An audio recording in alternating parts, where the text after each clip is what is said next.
কোনো হবু জামাই যদি তার হবু শ্বশুরের গালে চর মারে, সে কি তার মেয়েরে কখনো সেই জামাইয়ের সাথে বিয়ে দেয়? আমি কি আম করে জানবো যে আমার জন্য তার মেয়ের বিয়ে দেওয়ার জন্য প্রস্তাব নিয়ে সে এখানে এসেছে? কি ব্যাপার আব্বা, শুধু ঝাঁটা নিয়ে খারাপ আছে জন্য? সব তো পরিষ্কার পরিচ্ছন্ন আছে।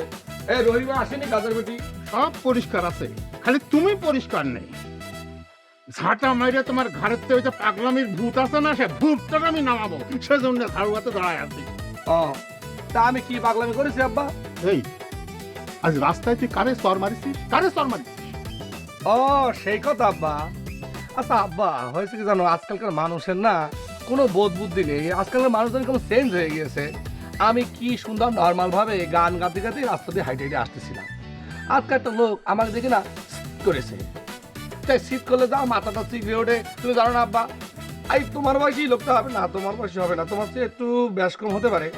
আমিও না শীত শোনার লগে লাগে এমন একটা স্তর মারেছি না, একবারে ঘুরে গিয়েছে।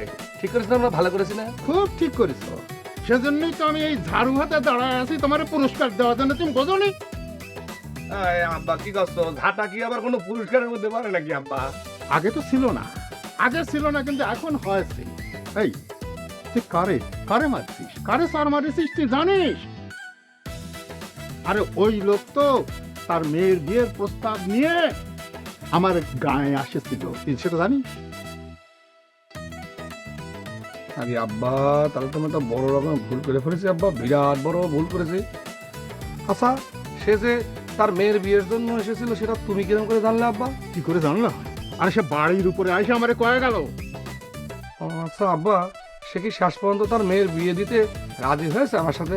কোনো হবু জামাই যদি তার হবু শ্বশুরের গালে চর মারে, সে কি তার মেয়েরে কখনো সেই জামাইয়ের সাথে বিয়ে দেয়? আমি কিরম করে জানবো যে আমার জন্য তার মেয়ের বিয়ে দেওয়ার জন্য প্রস্তাব নিয়ে সে এখানে এসেছে? যদি জানতাম তাহলে কিরকম একটা গজবি কাম করতাম আব্বা, বলো? ওহ, আমার কপালে যে কি আছে আল্লাহই জানে। হায় হায় আল্লাহ, হায় হায় রে, আমার ভাগ্যে কি হইল? আমার এই বংশ যে ইতিহাসের খাতায় নাম লেখাবি, তাতে আমার আর কোনো দ্বিমত নেই। আমি এই সাওয়ালকে বিয়ে দিয়ে আমি নাতিপুতির মুখ দেখবো, সে তো আর জীবনে কোনোদিন হবে না। এর পাগলামির জন্যে কোনো মেয়ের বাপ আমার বাড়িতে প্রস্তাব নিয়ে আসে না। যাও, আমি টাকা পয়সা দিয়ে একজনকে জোগাড় করলাম, তারাও সে থাপ্পড় মারলে বিদায় করে দিল। আমার ভাগ্যে কি হইল রে আল্লাহ, কি হইল?